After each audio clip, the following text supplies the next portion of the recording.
एक दिन मेरे पिता ने हलवे के 2 कटोरे बनाए और उन्हें मेज पर रख दिया। एक के ऊपर 2 बादाम थे, जबकि दूसरे कटोरे में हलवे के ऊपर कुछ नहीं था। फिर उन्होंने मुझे हलवे का कोई एक कटोरा चुनने के लिए कहा, क्योंकि उन दिनों हम गरीबों के घर बादाम आना मुश्किल था। मैंने 2 बादाम वाले कटोरे को चुना। मैं अपने बुद्धिमान निर्णय पर खुद को बधाई दे रहा था और जल्दी जल्दी मुझे मिले 2 बादाम वाला हलवा खा रहा था। परंतु मेरे आश्चर्य का ठिकाना नहीं था जब मैंने देखा कि मेरे पिता वाले कटोरे में हलवे के नीचे 4 बादाम छिपे थे। बहुत पछतावे के साथ मैंने अपने निर्णय में जल्दबाजी करने के लिए खुद को डांटा। मेरे पिता मुस्कुराए और मुझे यह याद रखना सिखाया कि हमारी आंखें जो देखती है वह हरदम सच नहीं हो सकता।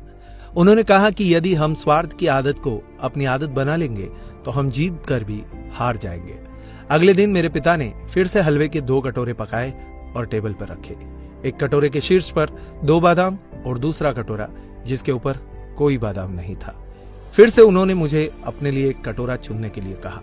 इस बार मुझे कल का संदेश याद था, इसलिए मैंने शीर्ष पर बिना किसी बादाम वाली कटोरी को चुना।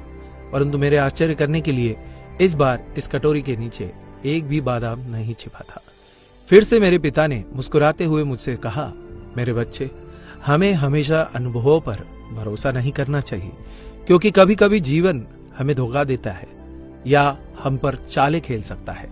स्थितियों से कभी कभी ज्यादा परेशान या दुखी न हो, बस अनुभव को एक सबक के रूप में समझो जो किसी भी पाठ्य पुस्तकों से प्राप्त नहीं किया जा सकता। तीसरे दिन मेरे पिता ने फिर से हलवे के 2 कटोरे पकाए। पहले 2 दिन की तरह एक कटोरे के ऊपर 2 बादाम और दूसरे के शीर्ष पर कोई बादाम नहीं।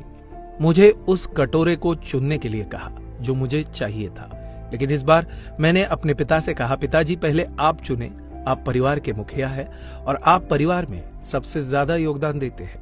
आप मेरे लिए जो अच्छा होगा वही चुनेंगे। मेरे पिता मेरे लिए खुश थे। उन्होंने शीर्ष पर 2 बादाम के साथ कटोरा चुना, लेकिन जैसे ही मैंने अपने कटोरे का हलवा खाया, कटोरे के हलवे के एकदम नीचे 8 बादाम और थे। मेरे पिता मुस्कुराए और मेरी आंखों में प्यार से देखते हुए उन्होंने कहा, मेरे बच्चे, तुम याद रखना होगा कि जब तुम भगवान पर सब कुछ छोड़ देते हो तो वे हमेशा तुम्हारे लिए सर्वोत्तम का चयन करेंगे, और जब तुम दूसरों की भलाई के लिए सोचते हो, अच्छी चीजें स्वाभाविक तौर पर तुम्हारे साथ भी हमेशा होती रहेंगी। इसलिए सदैव बड़ों का सम्मान करते हुए उन्हें पहला मौका व स्थान दे। बड़ों का आदर सम्मान करोगे तो कभी भी खाली हाथ नहीं लौटोगे।